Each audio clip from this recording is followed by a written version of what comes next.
Itu kan yang dihina jabatan Anda sepertinya ya. Karena jabatan publik itu terbuka untuk kritik bahkan caci maki. Ya, Anda sudah diberikan segala macam oleh negara, ya terima juga sepaket dengan kritik-kritiknya. Apalagi saya dengar anak ini Syarifah ini bukan hanya kritik tapi protes atas ketidakadilan yang dialami dia. Siswi SMP Jambi dilaporkan ke polisi oleh Pemkot kotanya sendiri. Kok bisa? Siswi SMP Jambi ini berinisial SFA. Dia mengkritik Pemkot Jambi karena menganggap Pemkot Jambi membiarkan perusahaan kayu yang membuat jalan di depan rumah neneknya rusak. Yang bikin lebih seru lagi, seorang komedian bernama Debbie Ceper ikut arus permasalahan ini.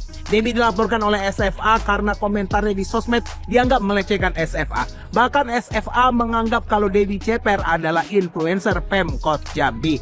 Wah. Gimana nih Pak Wali Kota Jambi? Masa lawan siswi SMP aja Pemkot sampai butuh bantuan polisi dan influencer? Kacau. Lagi-lagi Gen Z si paling tidak ada takut-takutnya ya. Kemarin saya udah bilang Gen Z dijuluki si kurang ajar, sekarang dijuluki si nggak ada takut-takutnya sama sekali ya. Karena memang nggak ada takutnya mereka. Mereka tidak memandang siapa yang oposit dengan mereka, siapa yang berlawanan dengan mereka. Ini kegilaan dari Gen Z dan generasi Alpha sekarang ya. Jadi anda pejabat publik yang memang harus tumbuh di lingkungan yang penuh kritik dan perlawanan, itu harusnya membiasakan diri dan tahu bahwa konsekuensi menjadi pejabat ya begitu, dikritik dan dibenci. Karena Anda sudah dielus-elus dengan banyak pajak masyarakat, diberi fasilitas, diberi gaji yang besar. Ya Anda harus terima kritik ya, terima bahkan cacian, bahkan menerima suatu sindiran atau masukan yang bahkan pahit sekalipun ya. Dibilang tadi Fir'aun ya. Itu kan yang dihina jabatan Anda sepertinya ya. Karena jabatan publik itu terbuka untuk kritik bahkan caci maki. Ya Anda sudah diberikan segala macam oleh negara, ya terima juga sepaket dengan kritik-kritiknya. Apalagi saya dengar anak ini Syarifah ini bukan hanya kritik tapi protes atas ketidakadilan yang dialami dia dengan neneknya ya. Jadi dia itu berhak marah sebenarnya atas keadaan yang terjadi, ketidakadilan yang terjadi pada dirinya ya. Itulah Gen Z ya, generasi yang nggak ada takut-takutnya. Mereka nggak takut dengan Anda ya, mereka akan berani. Mereka tuh si ceplas-ceplos, si tajam argumen ya. Argumen tajam kadang dianggap tidak sopan, dan si tidak mandang siapapun akan diembat ya. Lagi pula sebagai pejabat, segala keputusan dan perilaku Anda itu menimbulkan pro dan kontra. Memang Anda harus terima kontranya, bukan hanya pronya. Datang disambut, orang senyum, salaman, cium tangan itu pro, tapi yang ini kontra pun sepaket dengan pronya. Orang bilang pro kontra baik. Kalau semuanya harus puji Anda, semuanya harus ngomong baik ke Anda, itu namanya pro bukan pro kontra ya. Boleh mengkritik tapi yang sopan, boleh marah tapi nggak boleh negatif lah. Gitu. Apalagi masih SMP, kemarahan di jiwanya itu terucap dalam dialektikanya ya, masih begitu ya, masih wujud gaya bahasa anak SMP. Saya dengar di beberapa berita juga dia beberapa kali ditanya juga menukil undang-undang. Dia ada usaha untuk cari tahu akan kebenaran dari ketidakadilan yang dia alami. Dia mulai mau cari literatur. Itu bagus juga sebenarnya ya. Kita harus hargai sebenarnya ya, dan kita harus dukung, bukan dilaporkan ke polisi. Tapi katanya laporannya udah dicabut dan Menko Polhukam lagi-lagi Bapak Mahfud MD memperhatikannya. Semoga segera selesai, memperoleh keadilan yang seadil-adilnya dan semuanya berjalan lancar. Dor.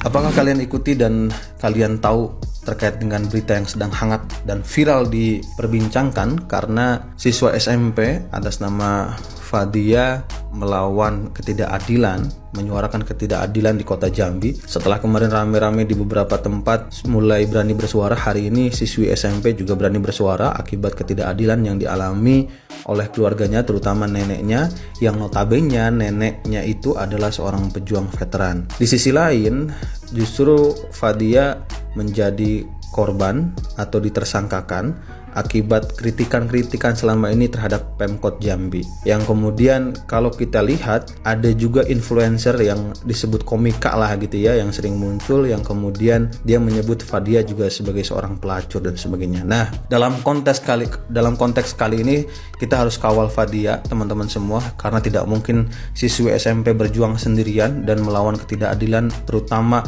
lawannya adalah wali kota Jambi, yang dimana Sarifah Fasa hari ini sebagai wali kota Jambi mencoba untuk mengundurkan diri karena akan maju sebagai calon anggota legislatif. Banyak kasus yang sudah terjadi di kota Jambi gitu ya, termasuk salah satunya ini, karena kalau kita lihat PT yang kemudian melewati perumahan atau rumah warga yang kemudian menyebabkan rumahnya nenek Fadia ini rusak, itu sudah beroperasi cukup lama, dan ditambah alibi operasinya itu tadinya adalah PLTU, kemudian berubah jadi perusahaan yang mengolah kayu, perusahaan Cina ini. Dan ketika kita baca atau saya baca klarifikasi yang ada dari Pemkot gitu, itu tidak menunjukkan itikat baik dalam menanggapi respon apa yang disampaikan oleh Fadia. Ditambah Fadia juga menyampaikan kembali bahwa apa yang disampaikan atau klarifikasi dari Pemkot itu adalah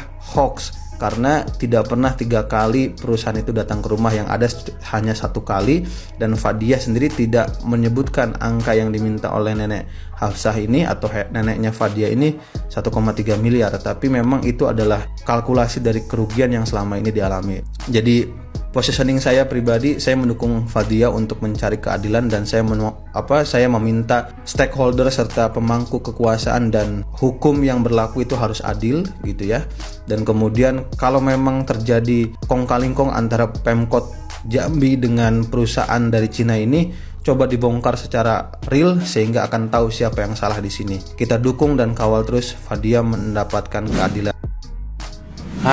Sepertinya pemerintah kota Jambi kewalahan menghadapi seorang anak SMP yang sedang berjuang untuk neneknya yang merasa terzolimi oleh perbuatan dari pemerintah kota Jambi dan juga sebuah perusahaan. Lalu pemerintah kota Jambi, apakah sudah yakin yang dilakukan ini dengan katanya melaporkan akun TikTok atas nama Fadia Alkaf yang sepertinya dikelola oleh anak perempuan yang masih SMP ini, Sarifah Fadia Alkaf. Tolong pemerintah kota Jambi cabut laporannya. Temui anak ini, jelaskan dengan baik-baik. Jika memang salah yang dijelaskan oleh anak ini, berikan data-data yang benar. Jika memang apa yang diucapkan oleh anak ini di akun TikTok atau di medsos itu tidak benar, ya berikanlah sesuatu penjelasan yang baik. Mungkin adik kita ini butuh penjelasan yang lebih masuk akal, yang jujur, bukan dengan cara melaporkan yang katanya melaporkan akun TikTok dengan nama adik ini. Jangan sampai pemerintah kota Jambi nantinya kehilangan muka. Masa menghadapi seorang perempuan anak SMP saja sampai dilaporkan. Jadi tolong cabut laporannya. Ini kebebasan berekspresi yang dilindungi oleh undang-undang. Jadi berikanlah penjelasan yang baik kepada adik kita ini. Untuk adik Sarifah Fadia Alkaf, terus berjuang memperjuangkan kepentingan neneknya. Saya Sony Jantri Putra Pardidi, sarjana hukum, advokat di kota Jambi, siap mendampingi dirimu menghadapi laporan dari pemerintah kota ini. Terus berjuang dan ingat, tetap santun di media, tetap berikan data-data yang benar, dan sekali lagi pemerintah kota Jambi, cabut laporannya. Jangan sampai kota Jambi kehilangan muka akibat laporan ini. Saya yakin pemerintah kota Jambi bisa lebih bijaksana. Selamat malam untuk para calon klien semua.